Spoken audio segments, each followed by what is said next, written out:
పాల్వంచ వరద బాధితులను ప్రభుత్వం తక్షణమే ఆదుకోవాలని, వారికి శాశ్వత పరిష్కారం చూపించాలని బహుజన్ సమాజ్ పార్టీ రాష్ట్ర ప్రధాన కార్యదర్శి ఎర్ర కామేష్ ప్రభుత్వాన్ని డిమాండ్ చేశారు. పార్టీ శ్రేణులతో కలిసి భద్రాద్రి కొత్తగూడెం జిల్లా పాల్వంచ మండలం పరిధిలోని రంగాపురం గ్రామంలోని పర్యటించి బాధితులను సమస్యలు అడిగి తెలుసుకున్నారు. ఈ సందర్భంగా ఆయన మాట్లాడుతూ, ఇటీవల కురిసిన వర్షాలకు ఇళ్లు నీట మునిగి పేద ప్రజలు అపారంగా నష్టపోయారని ఆవేదన వ్యక్తం చేశారు. వర్షాలు బాగా పడినప్పుడల్లా ఇదే పరిస్థితి నెలకొంటుందని బిక్కుబిక్కుమంటూ కాలం వెళ్లదీస్తున్నారని ఆవేదన వ్యక్తం చేశారు. వరద బారిన పడకుండా శాశ్వత పరిష్కారం చూపాలని కోరారు. వర్షాలకు ఏదైతే నష్టపోయినటువంటి ఈ రంగాపురం గ్రామస్తులు ఉన్నారో ఇక్కడ మనం చూసుకున్నట్టయితే ఈ రోజున బీఎస్పీ పార్టీ బృందము అందరం కలిసి ఇక్కడ సందర్శించడం జరుగుతుంది. ఇక్కడ మనం చూసుకున్నట్టయితే వీళ్ళ పరిస్థితులు చాలా దౌర్భాగ్యకరంగా ఉన్నాయి.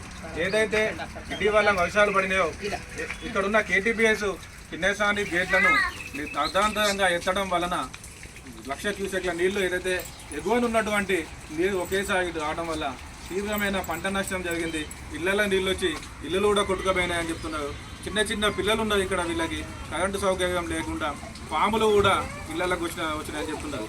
అంటే ఇక్కడ మనం ఒకసారి ఆలోచన చేసుకోవాల్సిన, అంటే మరి ఇక్కడ ఒకసారి అర్థం చేసుకోవాల్సిన విషయం ఏంటంటే ఇక్కడ ఉన్న పాలకులకు, ఏదైతే అధికారంలో ఉన్నటువంటి అగ్రవర్ణ పార్టీల పాలకులకు మన యొక్క బహుజనులమైన మన యొక్క సమస్యల మీద వాళ్ళ చిత్తశుద్ధి లేదు. 90% ఉన్నటువంటి మనకి ఏ ఒక్క సదుపాయాలు కావాలి అంటే కనీస అవసరాలు మనకి ఏం కావాలని చెప్పని ఇక్కడున్న పాలకులు మన విషయంలో ఆలోచన చేయడం లేదు. మన ఇల్లులో ఇట్లా ఎందుకు ఉన్నాయి, వాళ్ళ ఇల్లులు ఎందుకు అట్లున్నాయో కూడా మీరు కూడా ఒకసారి ఆలోచన చేసుకోవాలి. ఎందుకంటే వాళ్ళు కోట్ల రూపాయల డబ్బులను అవినీతి అక్రమ మార్గంలో సంపాదించి ఎన్నికలు ఉన్నాయని చెప్పగానే ఎన్నికలప్పుడు వచ్చి ఇక్కడ ఉన్న ఒక గ్రామ పెద్దకో లేకుంటే ఇక్కడ ఒక లీడర్కో ఓటుకు 500, 1000 రూపాయలు మందు మటన్ ఇచ్చి మన యొక్క ఓట్లని వాళ్ళు కొనుక్కుంటారు. మన ఓటు విలువ మనకు తెలియట్లేదు, కానీ మన ఓటు విలువని వాళ్ళు తెలుసుకొని దాని ఓటును వాళ్ళు కొనుగోలు చేసుకొని మళ్ళీ ఎన్నికలలో గెలిచినాక మనకి ముఖం చాటేసుకొని తిరుగుతున్నారు. మనము ఒకసారి ఆలోచన చేయాలి.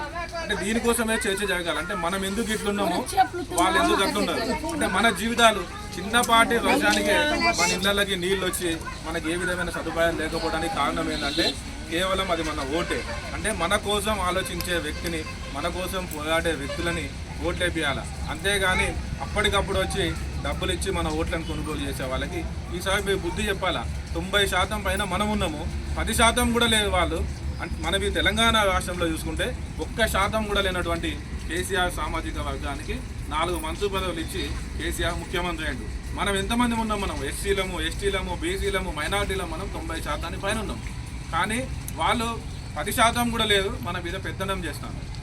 అంటే మనం ఇంతే ఉన్నాము, మన తండ్రులు ఇంతే ఉన్నారు, మన తాతలు ఇంతే ఉన్నారు, రేపు మన పిల్లలు కూడా ఇంతేగా ఉన్నా. ఒకసారి అంతా ఆలోచన చేయండి. అంటే మన పుట్టబోయే పిల్లల భవిష్యత్తు కోసమైనా కూడా ఆలోచన చేసి బహుజనులకు రాజ్యాధికారం ఇవ్వాలా.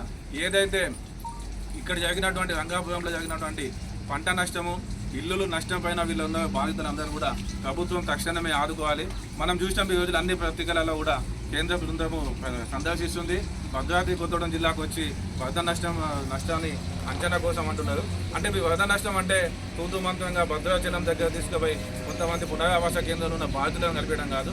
భద్రాద్రి కొత్తగూడెం జిల్లా పూర్తి స్థాయి ఏజెన్సీ జిల్లా. అంటే ప్రతి గ్రామంలో కూడా ఎవరికి ఆస్తి నష్టం జరిగింది, ఎవరికి ప్రాణ నష్టం జరిగిందో కూడా ఖచ్చితంగా లెక్కలు చేయాలని చెప్పి కూడా మేము బహుజన్ సమాజ్ పార్టీగా డిమాండ్ చేస్తున్నాం.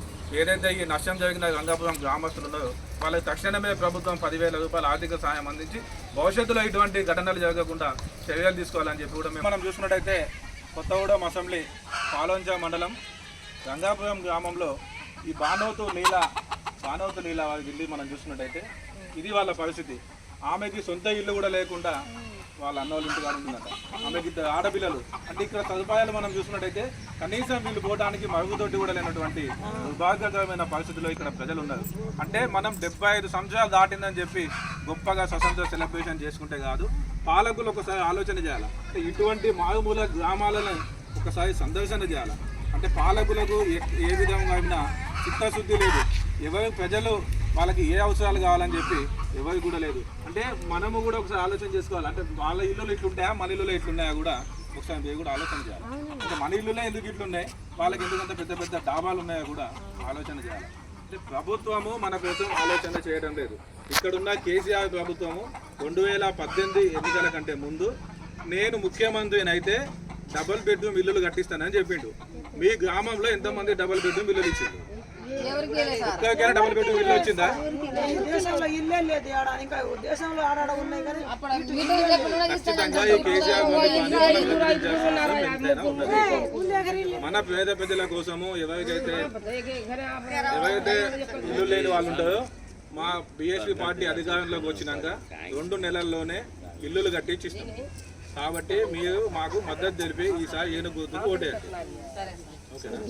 ఫోటో తీసుకోండి నమ్మకాన్ని.